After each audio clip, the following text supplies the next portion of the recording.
Hi everyone, my name is Katie Hardesty and my presentation is going to be over cats. As you can see, I have a little cat shirt on with some tacos, greatest things in the world. So since I'm doing cats, I'm going to be talking about like research about them, things they need, just some little categories about it, and basically why they're a great asset to have in a family.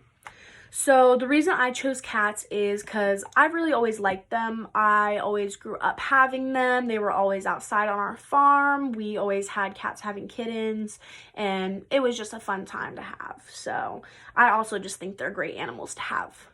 So just to get a feeling for cats as a whole and what I'm going to be talking about and the research about it, I did some background information about how they were domesticated. So cats were actually domesticated in the Near East about 7500 BC. So most people believe that they were domesticated by the Egyptians. This is because the Egyptians worshipped them and they were greatly respected by them. Ancient Egyptians thought they were magical creatures who would bring really good luck to those who housed and cared for them.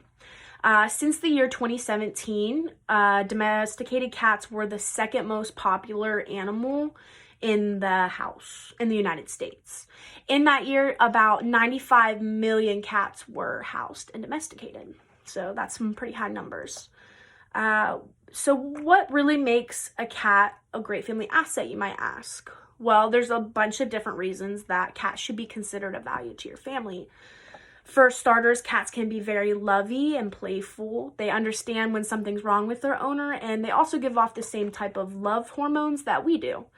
Cats can empathize with their human by showing affection, forming strong attachments to us, and being loyal.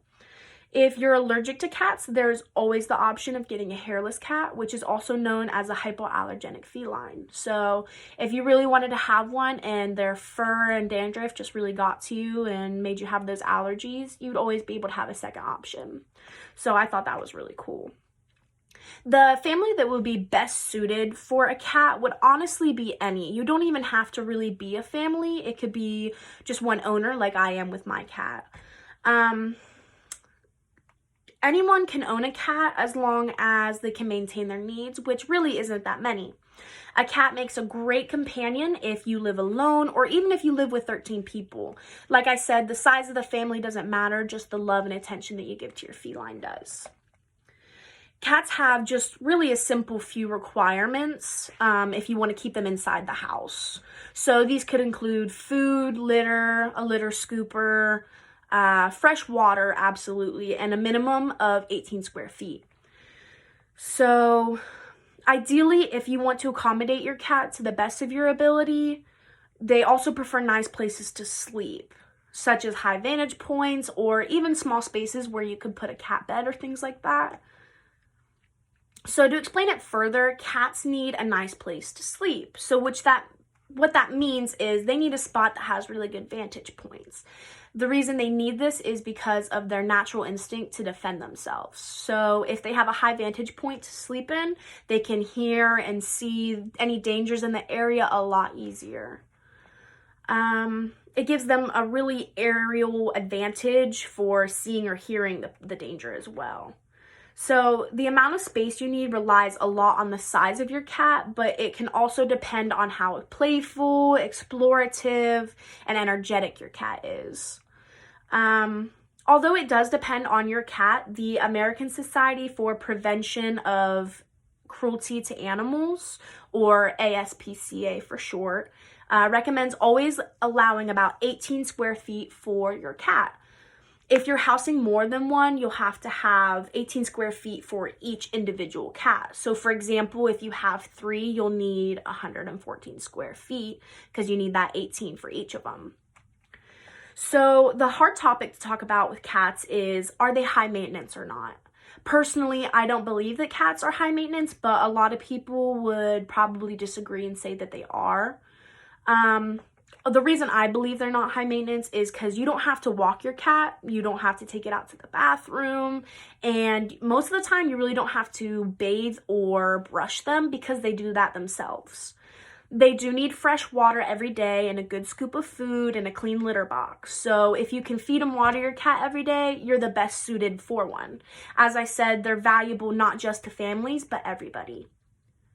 Cats have a lot of pros, such as being playful and can keep you entertained. They're low maintenance, great cuddlers, and they clean themselves, so you don't have to. While they do have a lot of pros, they also do have some cons.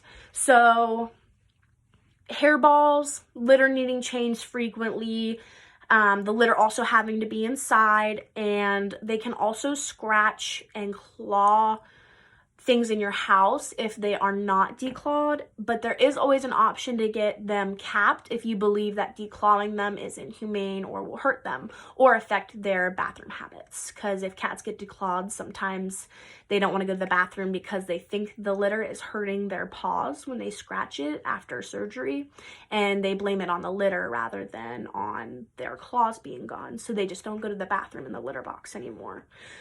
So that's something to really research about more in depth if you want to get your cat declawed. Another downside is of the male cats is they do this thing called spraying, and that means they take a little bit of urine and they urinate in places that they want to have for themselves or to mark their territory. The downside of having a female cat would be that they have periods of time where they go in heat, and that means that they become really lovey, but they also do have blood that will come out of them during that time period. So that would be another downfall to it.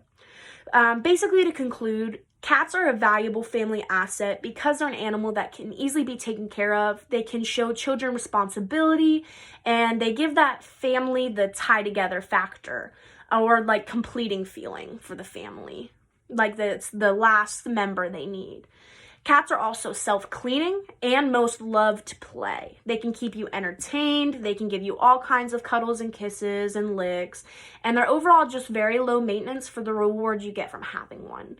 The pros definitely outweigh the cons of having a cat. So,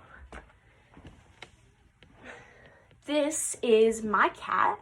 His name is Jax. He is 9 months old, and I believe that he is a type of miniature cat because the ones at my work are the same age as him, but they're about double his size. So thank you all so much for listening to my presentation, and feel free to ask any questions you have regarding the research or information that I spoke about, or even my works cited. Thanks again, guys. Bye.